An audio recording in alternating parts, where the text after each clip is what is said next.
معنا کی تغییر دا د مشتق منه د وجنا راضی دارنګ معنا کی تغییر د اعراب د وجنا هم راضی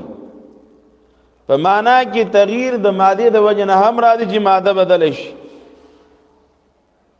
په دې باب کې علماو بهترین کتابونه لیکلي دي او بهترین خدمت یې کړې دي مفردات د امام راغب اصفهانی رحمه الله غریب القرآن د ابن قتيبه رحمه الله الوجوه والنظائر د علامه نصابوری رحمه الله مشکل القرآن د ابن قتيبه معانی القرآن د پراسب چې شیخ القرآن رحمه الله په العبان کې زیب زید اغه سنمونی هم ذکر کړی دي دارنګي اصول کې دا هم به جاندل ضروری حروف متقاربه او دارنګي داغه فمنس کې فرق کول دا هم به جاندل پکار دي ځکه دې سره تغییر معنا کې راځي لکه مثال بطور باندې يعلم ما يسرون سین سره دی دارنګي بل ځکه آیات دی يسرون على الحنس العظیم هغه سوال سره دی دارنګي نحن قسمنا بينهم معيشتهم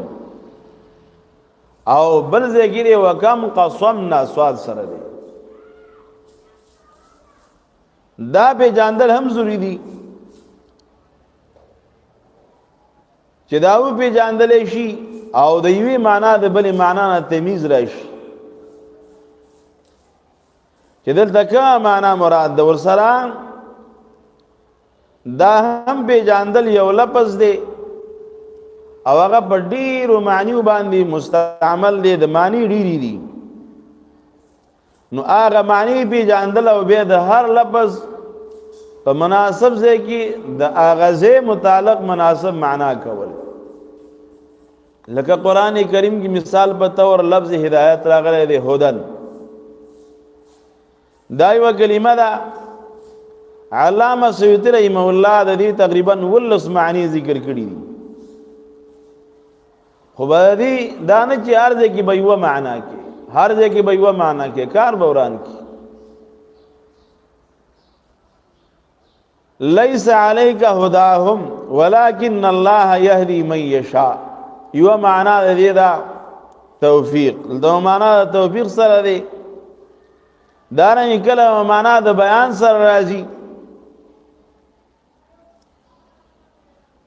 نور معنی دی اوس کته ټول مریو معنا کې نو بیا با کار د نګړ وړ جلد خدا معنا نه لګيږي نو معنی پی جاندل به د هر معنا د پاره داغه مناسب ځای کی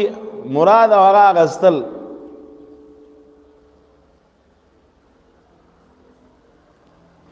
دویم قسم اصول هغه دي چې هغه سره طرق د تفسیر په جاندل کیږي چې تفسیر په جاندل شي او فرق د تفسیر او د تعویل او دارنګ تاریخ دارنګ د انواع د تفسیر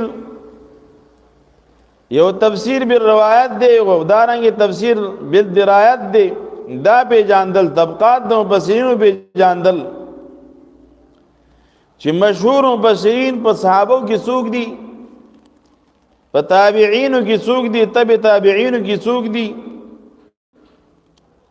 دا هم اصول او په جاندل په کار دي ولی که یو سړی د طبقات نو مفسرین نه دارنګ د مراتب تفسیر نه خبر نه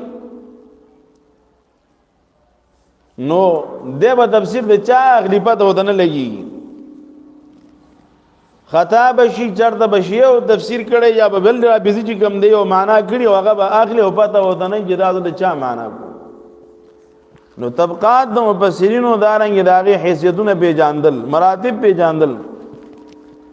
خو موږ چې دې ځکه کوم اصول ذکر کو نو دا اولنی دوه قسمه چې مخکې ما ذکر لدا موږ نه ذکر کو بلکې دریم قسم اصول هغه چې تعلق لري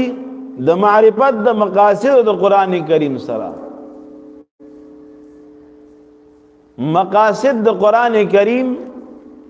پیژاندل پاغي باندې فهم اسانیدل. نو هغه قواعد به اوس موږ ذکر کوو